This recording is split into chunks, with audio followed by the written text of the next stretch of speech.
ఒకసారి నిజాయితీగా చెప్పండి. మీరు ఫోన్ తీసుకున్నప్పుడు ఎందుకు తీసుకున్నారో మర్చిపోయి రీల్స్ చూస్తూ కూర్చున్న సందర్భం ఎన్నిసార్లు జరిగింది? ఒక్క రీల్, తర్వాత ఇంకొకటి, ఇది లాస్ట్, మళ్ళీ ఇంకొకటి. అలా 5 నిమిషాలు అనుకున్నది ఒక గంట అవుతుంది. కానీ అసలు ప్రశ్న, మన దగ్గర సెల్ఫ్ కంట్రోల్ లేదా? లేక మన అటెన్షన్నే క్యాప్చర్ చేసుకునేలా ఈ యాప్ డిజైన్స్ చేశారా? ఇది ఇండియాలో ఎంత పెద్ద విషయం. ఇది కేవలం మీ ప్రాబ్లం కాదు.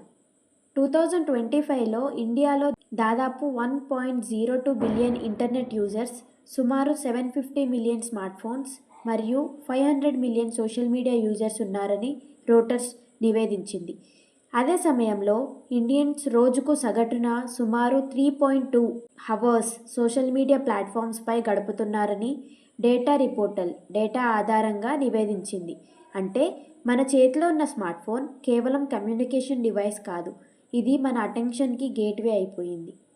ఇక్కడ ఒక సింపుల్ ఎక్స్పెరిమెంట్ చేద్దాం.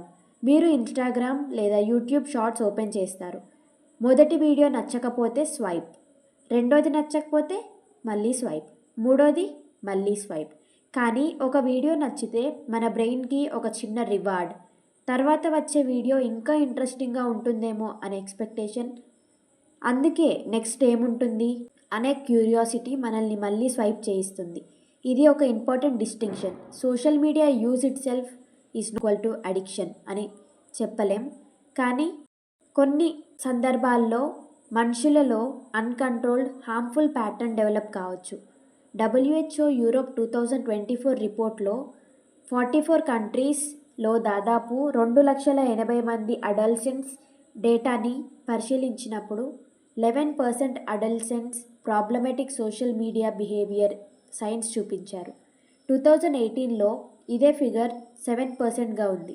WHO చెప్పిన ప్రాబ్లమేటిక్ యూసేజ్ని కంట్రోల్ చేయలేకపోవడం, సోషల్ మీడియా కోసం ఇతర యాక్టివిటీస్ని నెగ్లెక్ట్ చేయడం, యూజ్ చేయలేనప్పుడు విత్డ్రాయల్ లైక్ ఫీలింగ్స్ రావడం మరియు డైలీ లైఫ్లో నెగటివ్ కాన్సిక్వెన్సెస్ రావడం ఉన్నాయి. ఇక్కడే అసలు ఇంట్రెస్టింగ్ పార్ట్. మీరు ఒక రీల్కి లైక్ చేస్తారు, ఒక పర్టికులర్ టాపిక్ని ఎక్కువసేపు చూస్తారు, ఒక వీడియోని పూర్తిగా వాచ్ చేస్తారు, లేదా ఒక క్రియేటర్ని రిపీటెడ్లీ చూస్తారు. ప్లాట్ఫామ్కి ఇవన్నీ సిగ్నల్స్. తర్వాత మీకు నచ్చే అవకాశం ఉన్న కంటెంట్ని మరింత చూపించడానికి రికమెండేషన్ సిస్టమ్ పనిచేస్తుంది. అంటే మీరు ఆల్గరిథంని ట్రైన్ చేస్తున్నారు.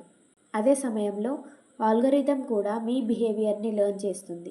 అందుకే మీ ఫ్రెండ్ ఫోన్లో కనిపించే ఫీడ్ అప్పుడప్పుడు మీ ఫోన్లో కనిపించే ఫీడ్తో సేమ్గా ఉండదు. ఇది చాలా ఇంపార్టెంట్. సోషల్ మీడియా వల్ల కనెక్షన్ ఉంది, ఎడ్యుకేషన్ ఉంది, న్యూస్ ఉంది, ఎంటర్టైన్మెంట్ కూడా ఉంది.